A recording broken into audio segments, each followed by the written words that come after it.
Olá, com alegria iniciamos mais um momento de estudo e devoção da comunidade evangélica luterana Cristo Redentor de Copacabana. Nós estamos nesse momento invocando a presença do Deus Pai, Filho e Espírito Santo para que abençoe ricamente o nosso meditar da sua palavra.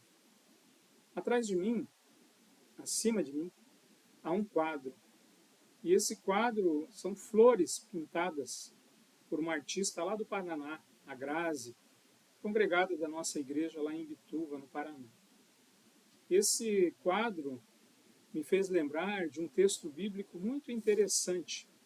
É um texto que está em Mateus 6, do versículo 25 até o 34. Mateus 6, 25 a 34, e ele fala sobre as preocupações. Será que é um tema relevante falarmos hoje sobre preocupações? Eu acredito que sim. Todos nós temos as nossas preocupações. E muitas vezes essas preocupações tiram o nosso sono, a nossa alegria de viver e até faz com que a gente não aproveite outros aspectos da nossa vida, mas fique só focado em cima daquela preocupação, daquelas preocupações. É assim com você? Isso já aconteceu com você? Quem saiba, você está vivendo esse momento em que as preocupações estão tirando o seu sono. A ansiedade, meu irmão, minha irmã, que a preocupação nos traz, a preocupação, ela faz com que a gente perca o sono. A preocupação é um fardo que a gente carrega. E olha que interessante de Jesus a respeito das preocupações. Palavras registradas em Mateus capítulo 6, versículo 25 a 4, onde nós lemos: Por isso digo a vocês, não se preocupem com a sua vida quanto ao que irão comer ou beber, nem com o corpo que irão vestir. Não é a vida mais do que alimento, e não é o corpo mais do que as roupas? Observem as aves do céu, que não semeiam, não colhem, nem ajuntam em celeiros. No entanto, o Pai de vocês, que está no céu, as sustenta. Será que vocês não valem muito mais do que as aves? Quem de vocês, por mais que se preocupe, pode acrescentar um côvado ao curso da sua vida? É que pode, né? Jesus ter a coragem de dizer para a gente não se preocupar. Como assim? Como não se preocupar? É muito difícil. Muitas vezes parece até uma irresponsabilidade não se preocupar. Será que Jesus quer que a gente seja irresponsável? Será que Jesus quer que a gente deixe a vida nos levar? Eu acredito que não é essa a intenção de Jesus. Mas a intenção de Jesus é nos lembrar que a ansiedade, a preocupação não leva a nada. Não somos capazes de controlar todas as coisas. Por mais que a gente se preocupe, por mais que a gente tente ter controle e administrar todas as coisas, a vida ela é cheia de surpresas, ela é cheia de armadilhas, de coisas imprevistas. O governo toma uma decisão que mexe com a minha vida. Por exemplo, eu quando comecei a trabalhar, com meus 13 para 14 anos, se eu recolhesse 35 anos de INSS, eu me aposentadoria. Ou seja, eu estaria aposentado agora, em maio desse ano. Mas mudou de tal maneira que agora eu só vou me aposentar daqui a 16 anos. Adianta eu espernear? Adianta eu me desesperar e me preocupar com isso? Está acima de mim. Eu não tenho controle. Eu não tenho a capacidade de modificar. E aí Jesus, para exemplificar isso, pede que a gente pare de olhar para nós, para as nossas preocupações, e olhe para a criação de Deus. Ele diz aqui para a gente olhar para as aves do céu.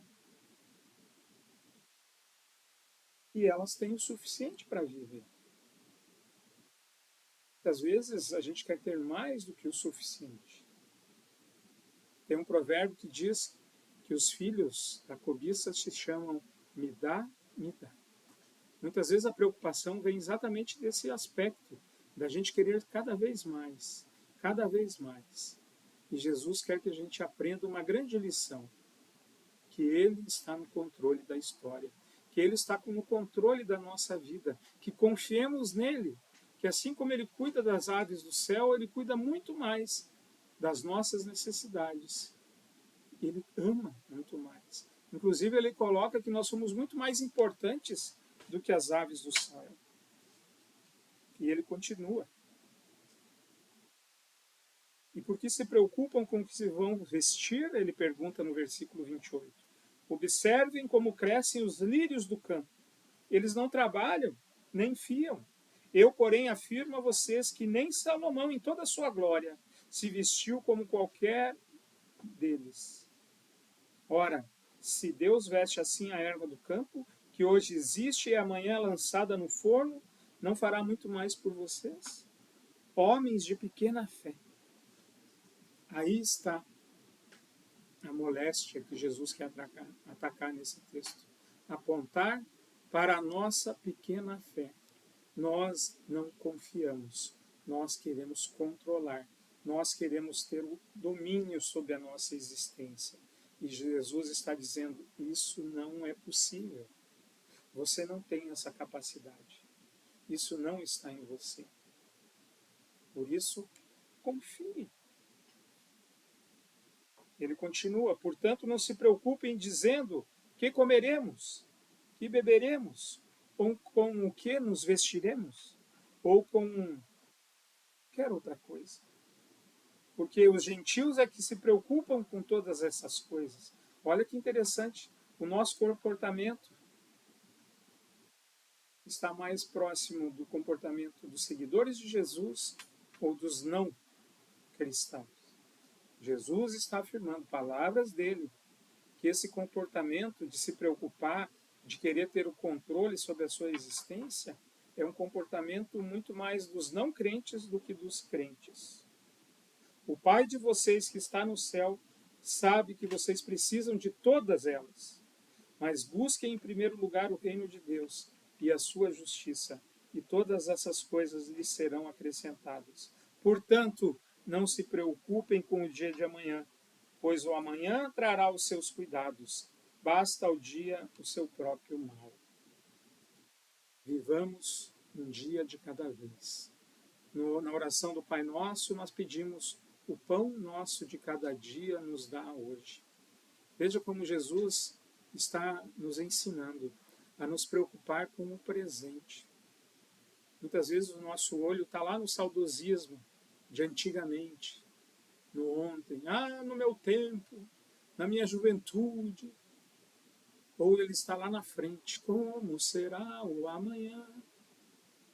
E a gente não vive o dia de hoje, que é o que nós temos. O dia de hoje. Meu irmão, minha irmã, preste atenção nas palavras de Jesus. Não se preocupem com o dia de amanhã. O amanhã trará os seus cuidados. Basta ao dia o seu próprio mal. Hoje é o dia. Hoje é o dia que nós temos e que nós podemos estar. Que Jesus nos dê fé, confiança, para olharmos sempre para Ele, com a certeza de que Ele conhece e sabe todas as nossas necessidades. Coloquemos em primeiro lugar o reino de Deus, sabendo que as outras coisas nos são acrescentadas. Amém. Quero convidar você a orar. Senhor Deus, eu quero te pedir perdão pelas muitas vezes em que a minha fé foi fraca, que eu esqueci de que a minha vida está nas tuas mãos. Eu esqueci que o Senhor é um Deus bondoso que cuida dos seus filhos e das suas filhas. Eu peço perdão. Eu reconheço que o Senhor é um Deus que todos os dias renova o seu amor e a sua misericórdia por cada um de nós. Por isso, Pai, ajuda-me a aprender a viver sem a preocupação com o dia de amanhã. É difícil. A gente tem a tentação de querer controlar todas as coisas. Mas hoje fomos lembrados que a nossa vida está nas tuas mãos, as melhores mãos, as mãos que foram pregadas na cruz para a nossa salvação. Amém. Que Deus te abençoe e te guarde, que o Senhor faça resplandecer o seu rosto sobre ti e tenha misericórdia de ti. Que o Senhor sobre ti levante o seu rosto e te dê a paz. Amém. Um forte abraço para você e queremos convidá-lo a participar conosco do próximo culto no domingo de Ramos, 10h30 aqui em Copacabana. Um forte abraço, que Deus abençoe você.